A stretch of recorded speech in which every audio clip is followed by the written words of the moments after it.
Ok, merci.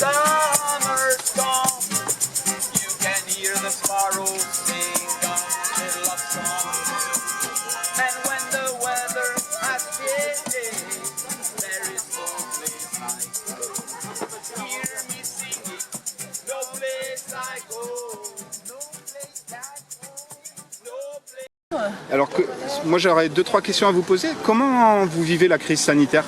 Je la vis, mais je la subis plutôt, D'accord. comme la plupart des gens. C'est-à-dire Je trouve qu'il y a trop de contraintes et qu'on sacrifie trop la vie économique. Ok. C'est pas la seule épidémie, il y a d'autres maladies et donc C'est vrai. pourquoi tant de restrictions pour cette maladie? Alors qu'il faut protéger les plus faibles mais pas empêcher l'ensemble de la population. Alors là, je crois que vous faites quelque chose pour les étudiants. Voilà. Les étudiants sont pas mal impactés. Oui. C'est pas les seuls. Mais les étudiants qui sont logiquement relativement en pleine forme devraient pouvoir continuer de faire leurs études, de financer, de se rencontrer, bon, avec quand même quelques précautions. Mais là, Et du coup, je trouve que là, il y a trop de... Et du coup, qu'est-ce que vous pensez de tous ces cours en distanciel qui sont, ils sont obligés d'être devant un ordinateur toute la journée pour pouvoir travailler? Oui, c'est pas pareil. Voilà. C'est pas du tout pareil. Il n'y a pas la stimulation qu'on peut avoir dans une salle de cours ou dans un amphithéâtre. Et tout seul devant son écran, c'est guère motivant. Il faut déjà s'y mettre le matin. Et puis le fait de ne plus rencontrer les gens, de ne plus avoir de discussions, là, c'est pour ma part, enfin, je pense que c'est un frein. Je suis plus étudiant, mais je pense que... Qu'est-ce que vous pensez de la gestion gouvernementale, justement, par rapport aux étudiants, mais aussi par rapport aux autres domaines? L'ensemble, elle est très mauvaise parce que moi je pense que ça devrait être limité à certaines personnes à risque. Je trouve qu'on sacrifie trop l'économie et l'avenir des gens pour des raisons sanitaires. La raison principale, on la connaît, c'est qu'ils ont sabordé l'hôpital depuis des années. Il y a de moins en moins de places. Et s'il y avait suffisamment de places, suffisamment de soignants... Je vais poser 2-3 questions. Comment tu vis la crise sanitaire en tant qu'étudiant? C'est plutôt compliqué, je ne peux pas parler pour l'ensemble des étudiants, parce qu'on est tous dans une situation un peu différente. Il y en a, ils sont, on va dire, mieux logés, on va dire, ils sont mieux lotis, alors que d'autres, ils sont plus dans la merde. D'accord. Moi ça va, je fais partie quand même, j'ai des parents, j'habite chez mes parents, et j'imagine bien la crise pour tous ceux qui habitent dans ces endroits-là, qui sont obligés de venir à des donations pour... Bonjour. Alors, qu'est-ce que vous pensez de cette action pour les étudiants de Perpignan? Je trouve ça extraordinaire en fait, il faudrait qu'il y en ait encore plus que ça et là bon c'est les vacances donc il n'y a pas trop de monde mais c'est super, c'est bien qu'il y ait de l'aide, qu'on ne les abandonne pas complètement quoi.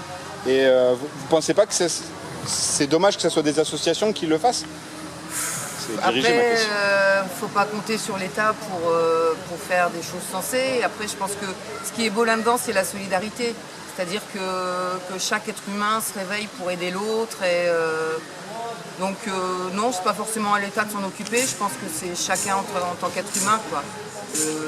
Oui, mais est-ce que vous ne pensez pas que cette solidarité, elle peut aussi aller à l'encontre de l'intérêt général quoi? Parce que finalement, on abandonne les étudiants et donc c'est des Français, des associations et tout ça qui sont obligés d'intervenir. Est-ce que vous ne pensez pas que le fait de cette action, ça démobilise un peu l'État? De toute façon, il est déjà démobilisé l'État, donc ça ne change pas grand-chose. Si on attend que ce soit l'État qui fasse quelque chose pour les étudiants, je crois qu'ils peuvent mourir de faim. Quoi. Donc, et une question un peu plus générale, vous pensez quoi de la gestion de la crise sanitaire par le gouvernement toujours? C'est une catastrophe. Alors oui, ce virus existe, c'est évident, il y a des gens qui meurent, c'est évident. Après, ça leur sert bien pour nous supprimer des libertés, pour justement essayer d'empêcher tout ce qui est mouvement solidaire, tout ce qui est entraide, tout ce qui est rassemblement, tout ce qui est bonheur d'être ensemble, tout ce qui est musique. Enfin, nous, on fait partie d'une association, on a ouvert un café associatif dans notre village, ça fait 1 an qu'il ne tourne pas. Donc je pense à tous les musiciens qui ne peuvent pas jouer, moi je suis maquilleuse, ça fait 1 an que j'ai pas travaillé, enfin voilà, donc c'est une catastrophe.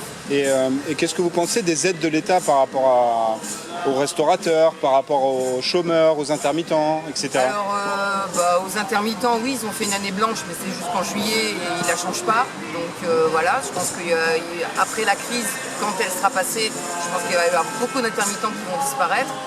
Et puis après, pour tout ce qui est chômeurs, ils vont quand même faire passer leur nouvelle loi chômage. Donc voilà, sécurité globale, ça va quand même passer. Donc en fait, non, je pense que c'est vraiment, ça a permis d'éteindre un peu le mouvement des Gilets jaunes. Ça a permis d'éteindre tous les mouvements sociaux qui pouvaient se mettre en route là à l'heure actuelle. Donc voilà, je pense que cette crise leur sert bien à nous limiter dans les... Et là, ils nous parlent de passeport vaccinal, de choses qui sont terribles pour la liberté individuelle. Et du coup, qu'est-ce qu'on devrait faire, nous, citoyens? Résister. De quelle manière, du coup? Continuer à manifester, continuer à faire de la musique dans les rues, continuer à s'entraider, continuer à se voir, à s'enlacer, à s'embrasser, à faire nos propres choix par rapport à cette maladie, quoi, et ne pas en avoir peur. Moi, je trouve que c'est plus terrible de ne plus embrasser les gens et de ne plus les prendre dans leurs bras que de prendre le risque d'attraper le Covid, quoi. Donc voilà, et je dis bien le Covid, parce que la Covid, encore un truc féminin, ça suffit maintenant. Merci beaucoup. Je vous en prie. C'est gentil.